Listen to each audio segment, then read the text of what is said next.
Shall we play a game?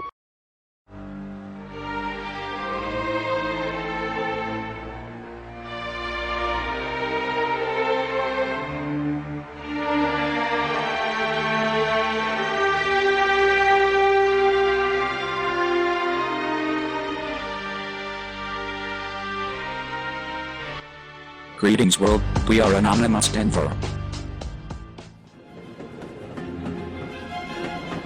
Hans Scholl was one of those few exceptional Germans brave enough to take the risk.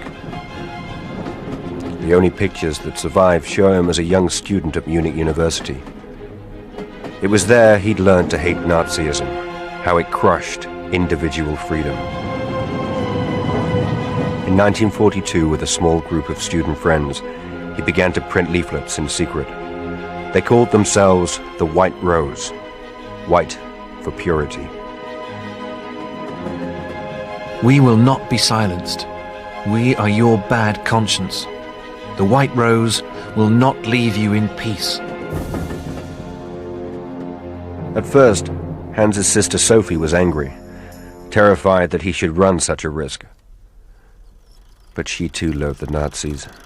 The way, for instance, the local party boss, Paul Giesler, had urged the girl students to bear a child for Hitler. One a year. That's what we want. Preferably a boy. It's pretty automatic once you're in the swing of it, and if you're too charmless to find a mate, I'll lend you one of my offices. Giesler sparked off a near riot amongst the Munich students. For Hans and Sophie, it spurred them on to more opposition. Another 5 leaflets, printed in bulk and taken by train for posting in towns across Germany. The aim was to spread the word.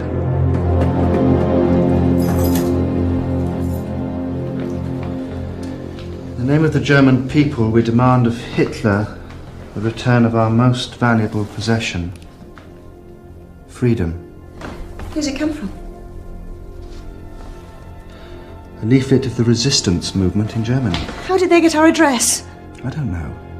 From the phone book, it doesn't matter. Burn it! You must burn it! It mustn't be found in the house. I will burn it. But first, I'm going to read it.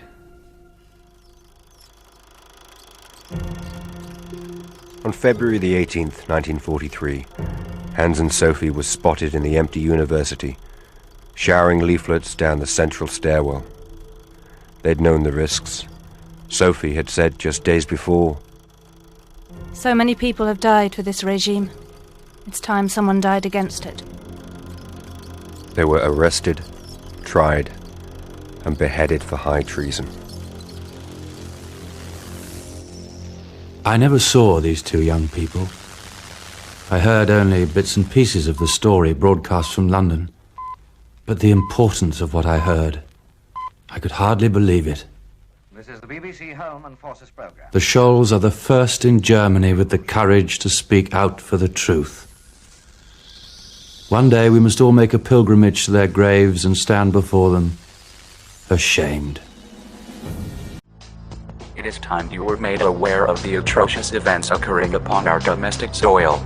We are peaceful citizens that gather every 5th day of every single month, since November 5th, 2013. The Denver Police Department has campaigned avidly against our peaceful marches and has repeated and provoked attacks upon citizens, animals, and children. It is true, this society has become the biggest piece of it in all history. America was founded by individuals, many of whom came to this country to avoid the enclosure movement occurring within England.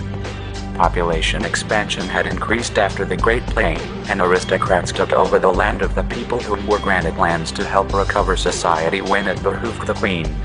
Landowners were turned into paupers as the bureaucracy forced many out of their homes and fenced in their lands, claiming it was theirs, through a lie known as nobility. Relatives of the aristocracy were granted titles, and knights, who were also relatives, were the violent muscle to ensure order through violent oppression. Eventually, the homeless population grew as a result of selfish government planning and tyranny. People were kept stupefied by the aristocrats, not given books in their common language. these poor people were then eventually forced into labor factories and prisons, where they could have a meal and sleep. Society at that time evolved into the rich aristocrats, who in turn married their family to keep the power structure going. The aristocrats' approach was that these poor people were a weight to society and they would be better off dead than an additional mouth to annoy them with so they could feed them, which would lead to another day of poor people annoying them.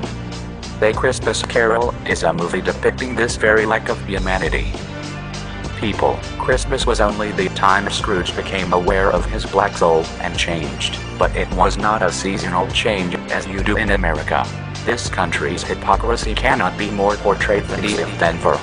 Exactly the same situation has been here in America since Depression-era 1930s and Steinbeck's Grapes of Wrath. But to make it worse, now an article has been published in Boulder, voicing the same sentiment. Businesses are complaining that the increase in homeless in Boulder, Colorado is hurting their income. Since business is volatile due to stupidity from society as a whole, but most directly from the stupidity of politicians and their own Nazi agenda, this article foreshadows forcing the homeless into for-profit prisons just like Denver, but does not make one mention of Denver's unwillingness to confront its massive homeless population, which then turns Denver's homeless over to surrounding cities. The obviousness of groupthink here is vomit-worthy. Local media will not properly cover a story, so we, Anonymous, will. We are citizens determined to expose the truth. The Denver Police Department has continuously beaten homeless people all over the city in secret dark corners. They have thrown pregnant women down steps and stolen personal property.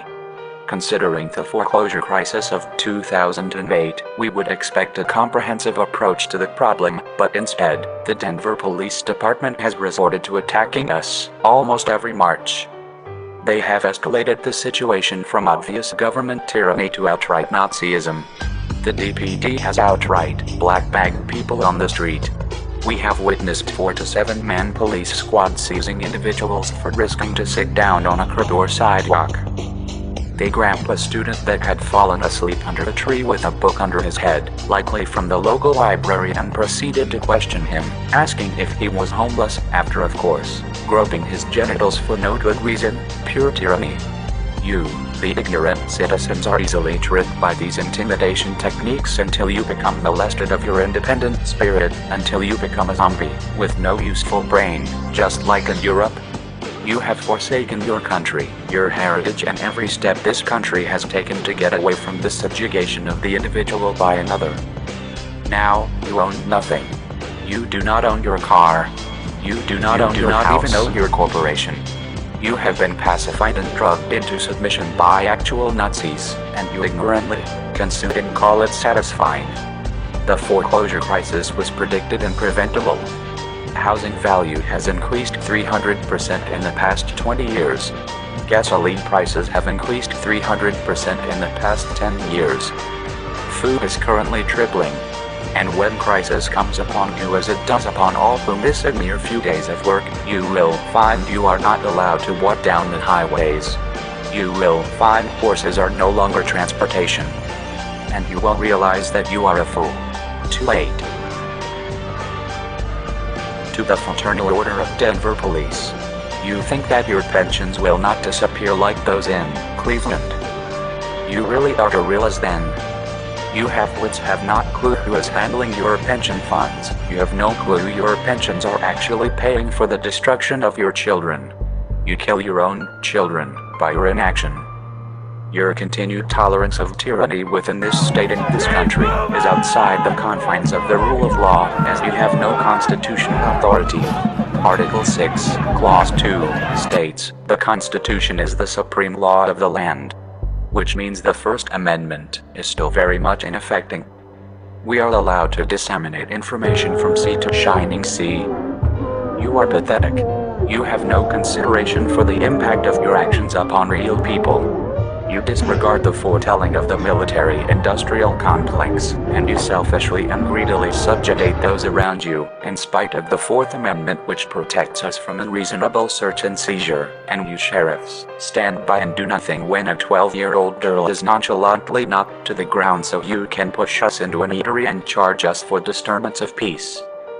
Since we are peaceful, you have to bully us and use Denver media outlets to alter the perspectives of its citizens. Meanwhile, you nationally isolate states and cities from one another so that no one is aware of the atrocities occurring in other cities. Oh no, Denver Police Department and all illegal entities in this country are going down. We are going to deconstruct your entire society of assimilation in monoculture. You are not allowed to lay a single finger on any of us, and we are going to sue all of you. You are not allowed to open a single purse. You are not allowed to stop us and ask for our papers. And homelessness is not illegal. Get your cameras and psychological audible techniques out of our city and state along with yourselves, or you will be removed for your heinousness. Your swingers parties that go awry will be nothing compared to the prisons you face. Denver senior police officers molesting children. Teachers molesting children in Colorado Springs. How long will you citizens continue to accept death and unfulfilling sex over real truth and reality? You live in a fake world. Everything you see and do is predictable, and quite simply at that.